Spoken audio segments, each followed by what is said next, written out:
มันหนักมากๆเหมือนไม่รู้ว่าทำไปเพื่ออะไรเพราะมันนานมากนะตื่นขึ้นมาอีกวันแล้วเราก็ต้องกลับมาลูปเดิมอ่ะกดดันนะรู้สึกท้อแท้มากพอสมควรเลยแหละนี่เป็นเรื่องที่ต้องระบายมากเลยแบบว่าไม่มันยากขนาดนี้วะเนี่ยมันน่าจะแบบจุดที่แบบโดนด่าแบบเจ็บมากอะตั้งแต่แบบอยู่มา4 ปีไม่เคยโดนด่าที่ผ่านมากูคืออะไรวะเวลาคนชมกูนี่คือแบบหลอกกูปะในช่วงที่เขาสับสนเลยครับแล้วผมต้องเต้นยังไงพี่ไม่รู้อะพี่ก็ไม่รู้อะแต่พี่รู้แค่ว่ามันไม่ใช่อะแบบเนี้ยเหมือนเรียนไปมันดูไม่มีประโยชน์ครับ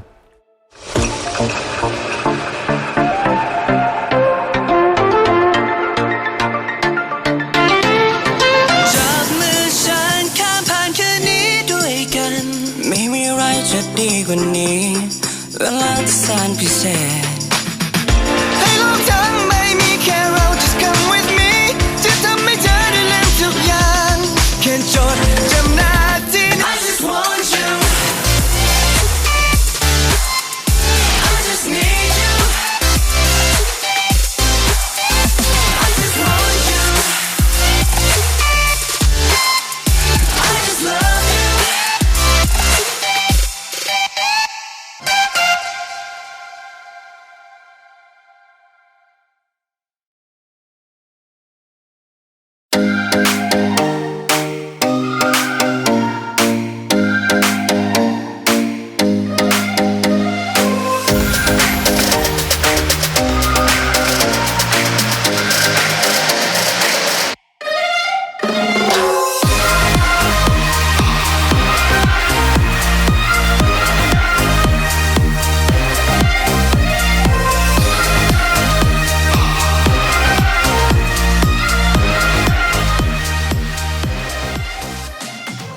ผมจำได้ว่าเคยมีช่วงหนึ่งที่น้องเรียนคลาสเต้นติดกัน3 คลาสอะในวันเดียวอะคือเริ่มแต่6 โมงเย็นจบตี 1เราเรียนรู้อย่างนี้ก่อนครับแต่คนพื้นฐานไม่เท่ากันการซ้อมตอนแรกๆเนี่ยมันคือการซ้อมเพื่อให้เห็นพื้นฐานแต่ละคนก่อนนี่คือหลักการของเราแต่นั้นทุกคนเรียนเดี่ยวครับแล้วเดี๋ยวหายประมาณ3 เดือนถึงกลับมาเจอกันทั้ง acting ร้องเพลงก็ต้องร้องเรียนร้องเพลงเรียนเต้นเรียนพัฒนาบุคลิกภาพมันคือการหลักสูตรการเรียนที่ไม่ต่างจากศิลปินต่างชาติที่เขาเรียนเพราะว่าไม่ต่างกันมันหลายๆคนเริ่มจากศูนย์จริงๆก็ต้องฝึกทุกอย่างเริ่มจากศูนย์ใช่ครับผมไม่เคยเรียนเต้นมาก่อนเลยรู้สึกว่ามันยากมากเลยอะแบบมันต้องตามท่ายังไงวะแบบกบฝึกหัดมีผมมีพี่ต่อแจ็คกี้กัปตันผมไม่เคยเจอปัญหาอะไรหนักเท่าการเต้นมาก่อนทุกครั้งที่เราแค่เห็นคนข้างๆเต้นอยู่เราจะรู้สึกว่าเฮ้ยทำไมทำได้อะแบบเราลองทำแล้วไม่เห็นได้ส่องกระจกแล้วไม่เห็นเหมือนเลย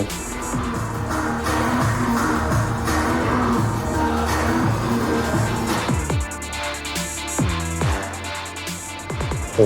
พี่ผมโดนจับไปเรียนเต้นอะแล้วผมเต้นไม่เป็นเลยผมยังฟังจังหวะไม่เป็นอะตามเรื่องเต้นไม่ทันแล้วคนอื่นก็มีเบสิกพื้นฐานเรื่องเต้นมาก่อนแล้วหลายคนมันเป็นอะไรที่ยากมากเพราะว่าผมเริ่มจากศูนย์เลยเรื่องเต้นเอาท่าให้ได้อย่างเดียวเลยเขาไปยังไงเราไปอย่างนั้นแบบใช้แรงอย่างเดียวเลยครับตอนที่ผมเข้ามาใหม่ๆผมคิดว่าผมทำได้ถ้าทำดี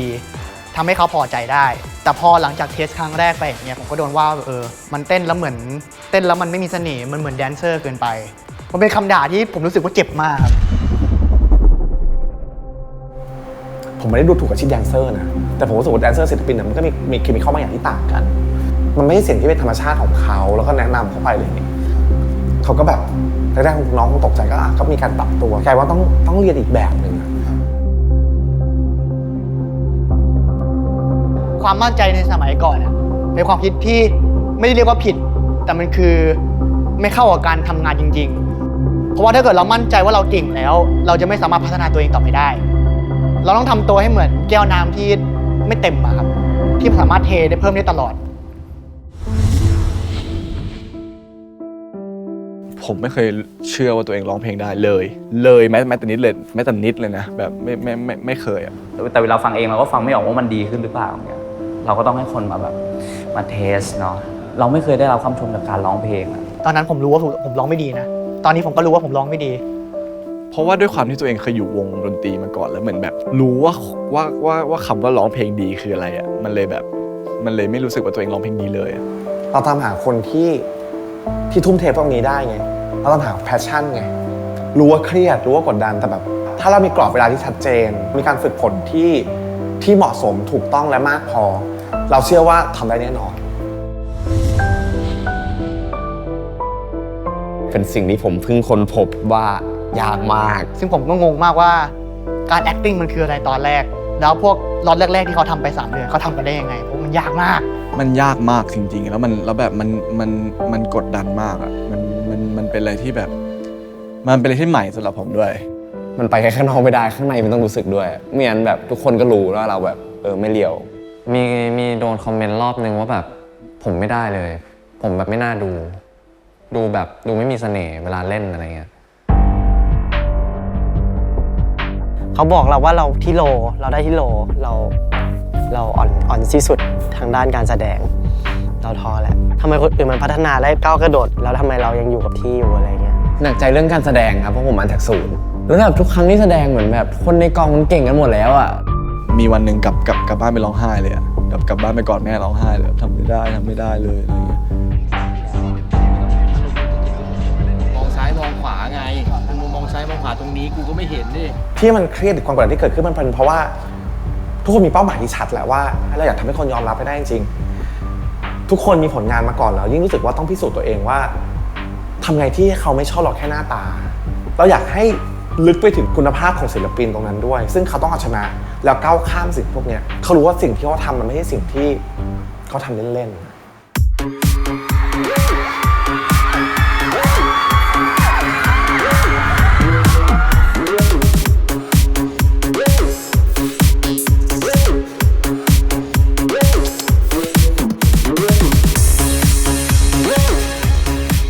เป็นลีดเดอร์ตั้งแต่ตอนที่เริ่มประชุมกับผู้ใหญ่ครั้งแรกครับทางผู้ใหญ่ก็ให้เราเลือกหัวหน้าโดยที่แบบให้เลือกกันเองเลยว่าใครจะเอาคนนี้ใครจะเอาคนนี้ปรากฏว่ากลายเป็นผมเพราะว่าผมเป็นคนที่กล้าพูดมากที่สุดมาก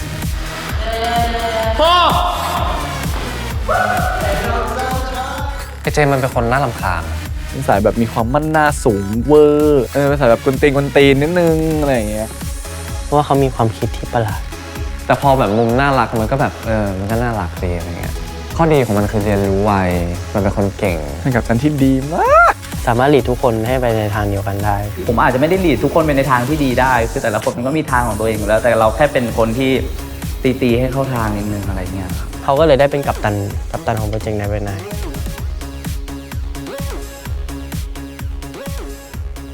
ไม่ค่อยกล้าจะร้องเพลงอะไรเงี้ยเล่าเรื่องแผนที่มาที่ไป โหแม่งเป็นแผนที่แบบใหญ่มากในชีวิตผมคือมันเริ่มตอนฮอร์โมนซีซั่น 2นั่นแหละผลงานชิ้นแรกผมต้องร้องเพลงเว้ยแล้วแบบแม่งเหี้ยมากคือผมร้องเหี้ยมากตอนนั้นแล้วแบบคอมเมนต์ที่เราได้มาเนี่ยมันค่อนข้างแรงกับแบบการที่เป็นงานแรกของเราด้วยเนี่ยมันเลยทำให้ผมแบบผมไม่เอาแล้วกับการร้องเพลงผมแบบเชี่ยกูไม่เอาอ่ะกูไม่ไหวแล้วเราคงไม่ได้เกิดมาเพื่อร้องเพลงอ่ะ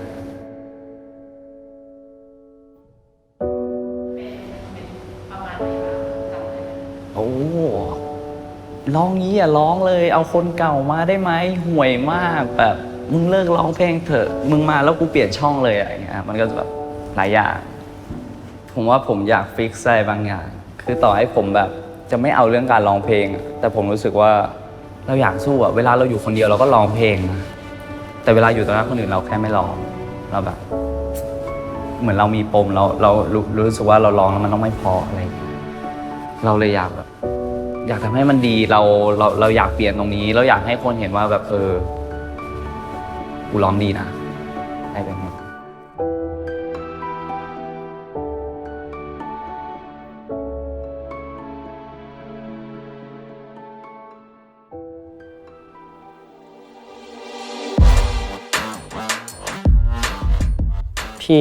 พี่ใหญ่ที่สุดในโปรเจกต์ในแบรนด์นายแล้วเขาประสบการณ์เยอะที่สุดเราก็มีอะไรเราก็สามารถถามเขาได้เราสามารถพึ่งเขาได้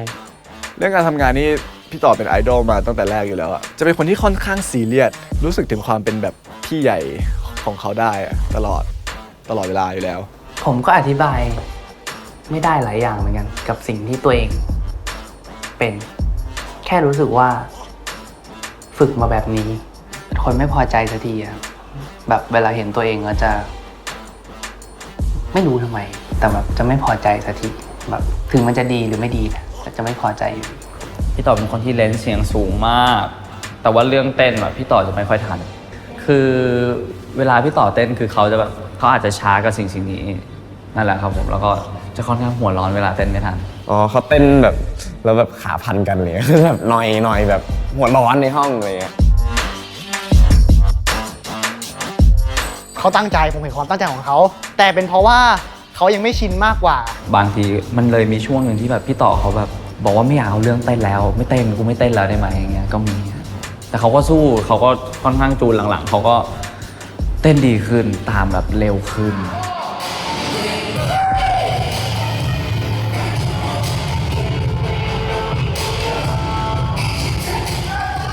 ผมไปเจอกำแพงขี้อายตอนเต้นอีกอันนี้ปัญหาหนักเลยพี่ใหญ่มากแล้วเป็นประเด็นมากคือความแปลกที่สุดคือทำไมถึงทำตอนโชว์จริงได้แต่ทำในห้องซ้อมไม่ได้ผมทะลุกำแพงตรงนี้ของตัวเองไม่ได้ว่าทำให้ตรงนี้เหมือนกับเวลาจริงไม่ได้ลึกๆผมจะรู้ว่าผมจะไม่ทำมันเจ๋งแน่ๆพูดจริงผมไม่อยากแพ้ผมรู้สึกว่ามันเหมือนผมสู้กับตัวเองตลอดเวลาเลยมั้งผมก็ไม่รู้ว่ามันคือแพ้อะไรแต่ผมรู้อย่างเดียวว่าเวลาผมทำงานผมจะไม่แพ้มั้งผมจะพังผมจะห่วยผมจะอะไรก็ได้แต่สุดท้ายแล้ววันที่มันออกมาผมจะไม่ทำให้ใครผิดหวัง เจเหรอก็เป็นแฟชั่นนิสต้าแห่งนายไปนายนะครับไม่มีใครสู้เขาได้จริง แบบพี่เจหน้าหมั่นไส้อะ อย่างที่บอกแม่งโกงอ่ะคือแม่งเป็นคนที่เหมือนแบบอยู่เฉยๆก็ดูดีอ่ะ พี่เจก็จะเป็นคนที่เท่ตลอดเวลา เฮียกูต้องเท่กับมันมั้วะ เขาเคยเป็นไอดอลผมเดินไปสยามแบบเข้าร้านต้มหูร้านหนึ่งแล้วก็เปิดโทรศัพท์แล้วก็เปิดรูปเจเลอร์ให้เขาดูพี่ครับมีแบบนี่ผมแบบนี้เป๊ะๆเลยปะ แต่ว่าตัวตนมันเท่ครับ ทำอะไรก็เท่ไปหมด สวัสดีครับ วันนี้มาเรียนร้องเพลงครับ เป็นห่วงตัวเองมากเรื่องร้อง พี่เจอ่ะเป็นคนจำท่าเก่งมากเลยอ่ะคือผมไม่เคยจำท่าได้เลยเว้ยพี่แบบต้อง at least 2-3 วันอะถึงจะเต้นรูทีนหนึ่งได้ แต่พี่เจสามารถจำได้ภายในชั่วโมงเดียวอ่ะผมแบบเฮ้ย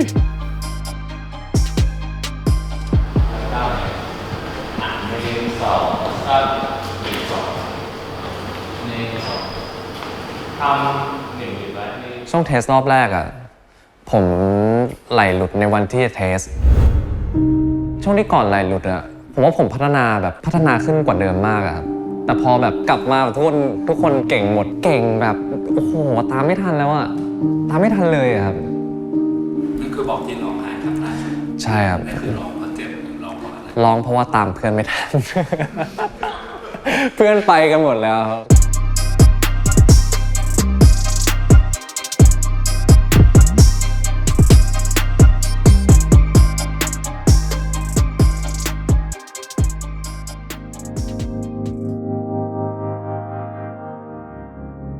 ผมเป็นคนโลกสวยอะพี่เมื่อก่อนผมเป็นโลกสวยว่าแบบ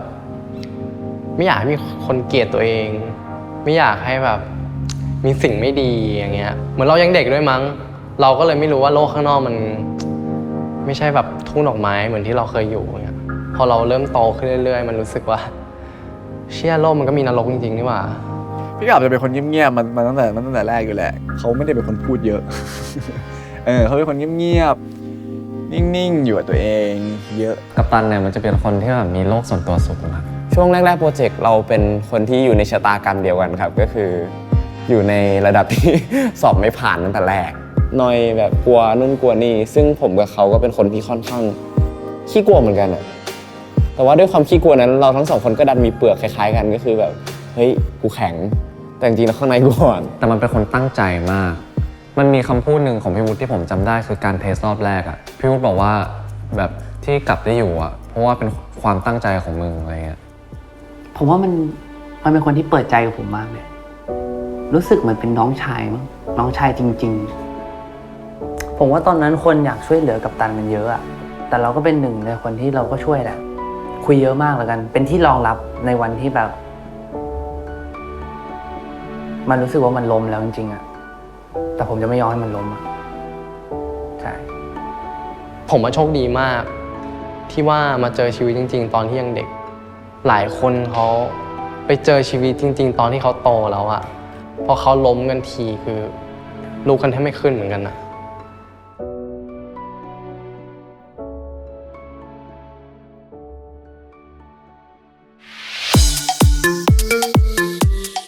ด้วยหน้ามันหวานถูกปะ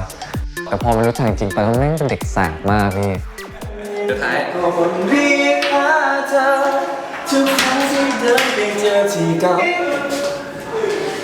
วัสดีจ้าแต่ว่าเติร์นแม่งชอบมาแบบง่วงๆอะงวงเงียนิดหน่อยอะไรเงี้ยครับบางทีคือพอมันติดเล่นเยอะไปเราก็ต้องคอยแบบบอกเติร์ดเวลาเราไปกินข้าว2 คนเราก็จะบอกว่าเนี่ยช่วงนี้ดรอปนะ ถ้าเกิดอยู่ด้วยกันนานสุดมีผมกับเติร์ดที่รู้จักกันมานานมากตั้งแต่ผมอายุ15มั้งประมาณ5 ปีแล้วฮะที่รู้จักกับเติร์ดมาพี่เต๋อเนี่ยเต้นไม่ต้องพูดถึงเพราะว่าพี่เต๋อเป็นคนที่เต้นโคเรีโอแบบได้ดีมากเต้นเข้าเชฟได้คมร้องเพลงสูงมากทุกทรมานหลอกล้อนสมาตั้งนานไม่รู้ตัวตาย จริงๆแล้วผมเป็นคนไม่มั่นใจอะไรเลยทุกอย่างไม่รู้ว่าผมเป็นคนขี้กลัวมั้งเราไม่เคยคิดว่าแบบสิ่งที่เรามีมันดีอะเราเป็นคนไม่เก่งผมคิดมาตลอดว่าผมเป็นคนไม่เก่งจริงๆมันก็ส่งผลให้ผมเป็นคนไม่มั่นใจนะแต่ว่าอีกมุมนึงมันก็เป็นส่งผลให้ผมเป็นคนที่อยากพัฒนาตัวเองขึ้นไปตลอดอะเผื่อวันหนึ่งเราจะเก่งผมเป็นคนอ่อนไหวกับทุกอย่างครับใช่ผมเป็นคนอ่อนไหวกับแบบทุกๆอย่างเลยมันด้านหนึ่งมันก็อุปสรรคแต่อีกด้านหนึ่งมันก็เป็นประโยชน์เหมือนกันนะมันเหมือนจุดหนึ่งที่สามารถทำให้เรารู้ว่าเราไม่ดีตรงไหนรู้ว่าเราต้องปรับแก้ตรงไหนเพื่อที่วันหน้าเราจะได้ดีกว่าเดิมเขาจะได้ไม่มาว่าเราซ้ำตรงนี้ก็คือจะไม่เฟลนานเฟลได้แต่ว่าแรงที่มันแบบขึ้นมามันเยอะยิ่งคำด่าแรงแค่ไหนผมก็จะยิ่งกลับมาให้หนักกว่าเดิม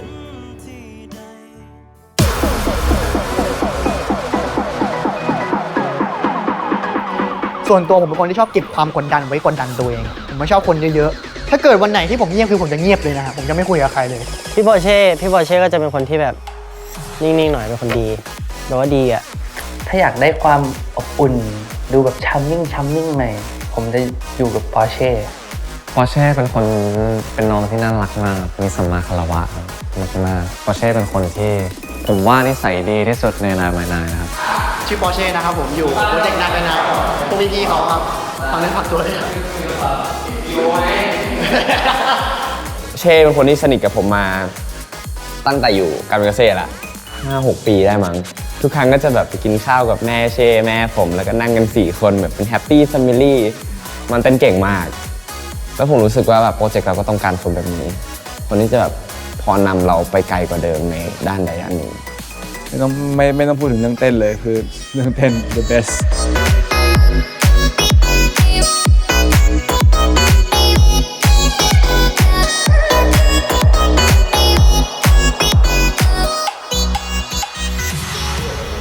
ผมน้อยมากเลยอะผมแบบเพราะเหมือนด้วยความที่เป็นศิลปินไงเราคิดว่าเวลาเต้นอะไรเงี้ยคนจะแบบหน้ามองอะไรอย่างงี้แต่ว่าเขาบอกว่ามึงเต้นแล้วมันไม่มีเสน่ห์มันดูแบบใช้พลังมากอย่างเดียวมันไม่น่ามองมันเลยแบบเชี่ยเป็นขนาดนั้นเลยเหรอวะก็เลยแบบพัฒนาตัวเองใหม่เริ่มใหม่ครับเพราะเหมือนเวลาเข้าโปรเจกต์นี้แล้วเราไม่สามารถมานั่งนอยนานๆได้อะเพราะว่าโปรเจกต์มันมีเวลาจำกัดเราไม่สามารถหยุดอยู่กับที่ได้เราก็ต้องถีบตัวเองไปข้างหน้าตลอดครับปอร์เช่เนี่ยผมว่าเป็นคนที่แปลกกว่าคนอื่นตรงที่มาเนี่ยมากคนอื่นแล้วโดนทอนออกอย่างเดียวพอทอนออกปุ๊บจนเหลือตัวตนเขาจริงๆเราค่อยพัฒนาตัวตนเขาให้ชัดขึ้นเป็นเด็กที่มีความตั้งใจมากๆเป็นโคโรกราฟของวงก็ได้คือสารพัดประโยชน์จริงๆเด็กคนนี้วันข้างหน้าเราก็อยากให้เขาแบบเติบโตไปเป็นศิลปินที่แข็งแรงมากๆคนหนึ่งที่อยากเห็นกับน้องคนนี้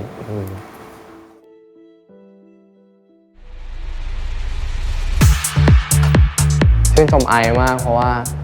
เข้ามาตอนแรกก็เหมือนมันก็อยู่ท้ายๆของผมอะ วันแรกการร้องไอนี่แบบเหมือนผมอะคือแบบศูนย์ทั้งคู่เลยอะ คือเขาเป็นคนหนึ่งที่พัฒนา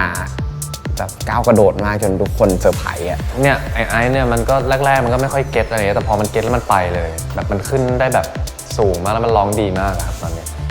ผมเอนจอยกับมันมากตลอดถึงแม้ว่าจะทำไม่ได้ผมก็ไม่ได้เครียดอะพอทำไม่ได้ผมก็จะเป็นบ้าอยู่ในห้องน้ำหรือว่าแบบเป็นบ้าอยู่กับกีตาร์ตัวเองอย่างเงี้ย ทั้งเรื่องเต้นทั้งเรื่องร้องเพลงตอนนี้คือมันเก่งจริงๆครับ 1คือมันมีของอยู่แล้วด้วยแหละ2คือมันบอกเคล็ดลับคือมันแฮปปี้ทุกครั้งเวลามาเรียนมันมีความสุขมันเหมือนว่าการมาซ้อมคือสนามเด็กเล่นของมันอะ เหมือนพอเราเล่นเกมอย่างเงี้ยพี่แบบถ้าเกิดเราสนุกกับมันถึงแม้ว่าด่านนี้เราแบบไม่ผ่านเราก็เล่นไปเรื่อยๆอ่ะแบบมันก็ไม่ได้ทำให้เราเครียดอ่ะมันก็เพลินมาจนถึงวันหนึ่งได้คำชมแล้วแบบอ้าว โคตรโหดเลย ดีเหรอวะโอเคอะไรอย่างเงี้ย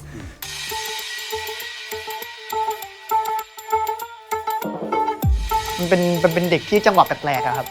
เป็นคนที่พูดขัดขึ้นมาปุ๊บแล้วแบบเอ๊ะอะไรวะ แจ็คกี้แม่งมีความมึนมากในตอนแรกอะ สกินมันน่ารักแต่ว่ามันจะมีความพูดไม่รู้เรื่องของมันอ่ะมันจะมีความแบบมึนๆแล้วก็แบบจังหวะแปลกๆอะไรเงี้ยครับจังหวะนรกอะครับ with me with me โหแท็กกี้นี่คือแบบวันที่ผมไม่อยากทำอะไรอยากทำอะไรไร้สาระคุยกับแม่งไร้สาระชัวร์หรือแบบอยากได้คำถามอะไรประหลาดแบบแจ็คกี้มีให้หมดจีนบอกพี่ยงบอกให้นอนก็คือนอนใช่ไหมแจ็คกี้มันจะชอบพูดว่าพี่ยงครับผมเอามือจับเข่าได้ไหมเข้าใจปะเฮ้ยแจ็คกี้มึงสร้างความสุขให้กูแบบเยอะมากแบบมันอะอยู่กับมันแล้วมัน หาไม้ผมเสียมันแก้ปัญหาด้วยการทำอย่างนี้แทนไม่เป็นไรยังไงหมูอ่ะผมว่ามันคือก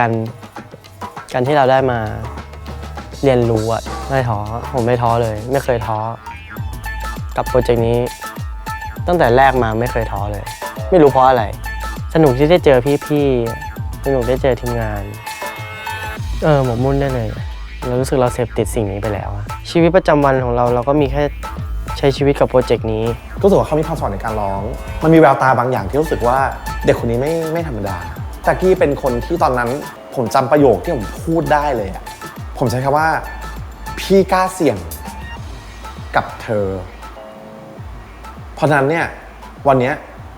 ไอความกดดันนั้นน่ะวันนี้มันจะตกไปอยู่ที่แจ็คกี้แล้วนะคุณคือใครก็ไม่รู้อะในโปรเจกต์เพราะฉะนั้นเนี่ยคุณต้องมีความพยายามอีกแค่ไหนถึงจะขึ้นมาได้สิ่งที่แจ็คกี้ทำมันคือสิ่งที่ทุกคนได้เห็นแล้วอะว่าเขามีความพยายามแค่ไหนมันคือสิ่งที่คนที่อยู่ข้างนอกอะไม่มีทางรู้เลยว่า9คนนี้มันผ่านเลยมาขนาดที่แบบคุณคาดไม่ถึง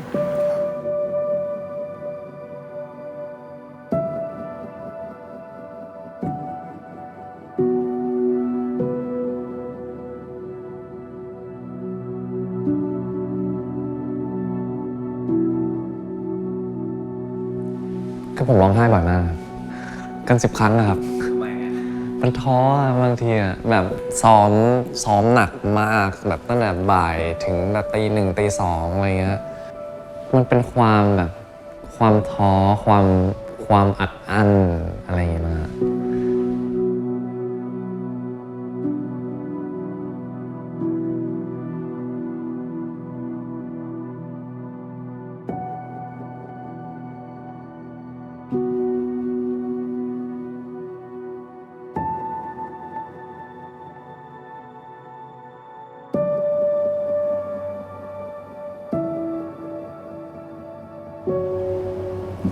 ผมอยากเลิกทำหลายรอบมากเว้ยพี่อยากพอแล้วว่าก็แบบ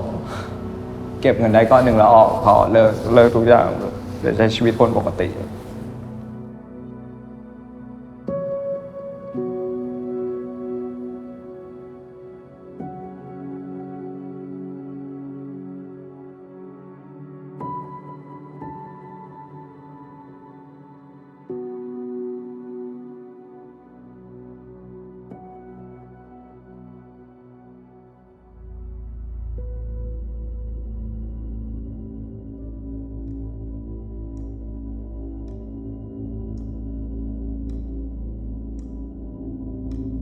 เรารู้โปรเจกต์เนี้ย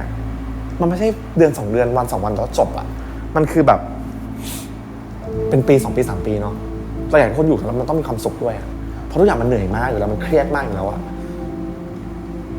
รีเช็คตัวเองทีว่ามันใช่ไหมสุดท้ายคือมันก็คือไฟเอาคำตอบแล้วว่ามันอาจจะไม่ใช่มันอาจจะไม่ใช่ตัวตน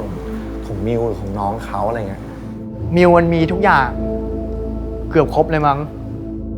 จริงๆมิวเป็นคนที่มีพรสวรรค์มีทุกอย่าง เขาเป็นคนคนหนึ่งที่มีศักยภาพในการทำงานสูงมาก มันรักในเรื่องดนตรีมันรักทุกอย่างเกี่ยวกับการร้องเพลงเนี่ยมันทำในสิ่งที่ตัวเองชอบแล้วมันแฮปปี้ทุกคนทำเป็นสนใจเรารู้สึกว่าภูมิใจกับน้องอะ เสียดายมิวครับ เอาไงอะเหลือ8ถ้าวันเนี้ยเราไม่มีคนที่9อะเรามี8คนอะถามว่าทำได้ไหมทำได้นะครับแต่เราลองคิดว่าแล้วโอกาสของคนหนึ่งที่มันควรจะได้อะมันก็ไม่มีอะสิมันเลยเกิดการเซิร์ชหาคนที่9ก็จบที่ริว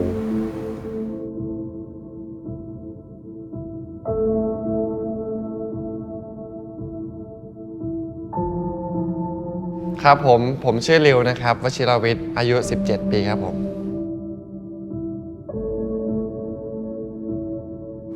ตัวใหญ่มากสูงหน้าตาดีเลยหล่อแต่ตอนแรกเข้าห้องมาริวทำอะไรไม่ได้เลยครับ ริวควรเป็นตีปิงปอง ใช่แล้วริวเหมาะกับการตีปิงปอง ริวเหรอ น่ารำคาญครับ การกวนตีนหรือว่าการเล่นของมันอะ เลยกาลเทศะเป็นนิดนึงริวมึงต้องฟังเว้ยแบบหลายๆอย่างหรือว่าการเล่นบางทีแบบมึงต้องดูว่าใครเล่นได้ใครเล่นไม่ได้ แล้วเราคิดว่าเราเข้ากับใครได้ในนั้นมากที่สุด ตอบไม่ได้เลยพี่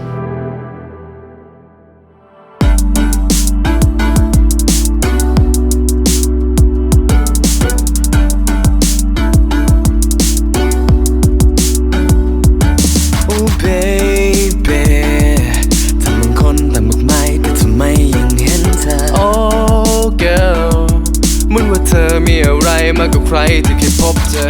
Hey เธอมาคนเดียวหรือเปล่า Hey เธอก็มองมาใช่หรือเปล่า No ไม่เอาอย่างเอาเลย Under the light over the night ผู้คนมากมายในพาร์ตี้แต่เหมือนว่าฉันเองกลับมองไม่เห็นใครยังมีแต่ you and meแค่สายตาของเธอ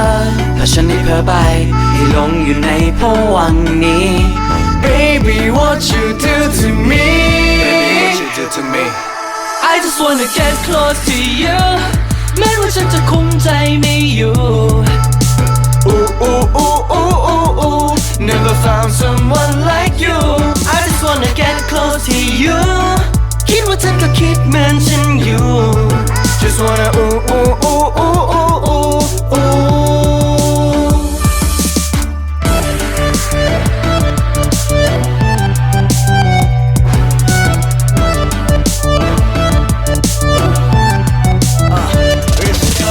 Beautiful girl ถ้าเธอคือใคร To look in your eyes เธอก็ทำให้ละลาย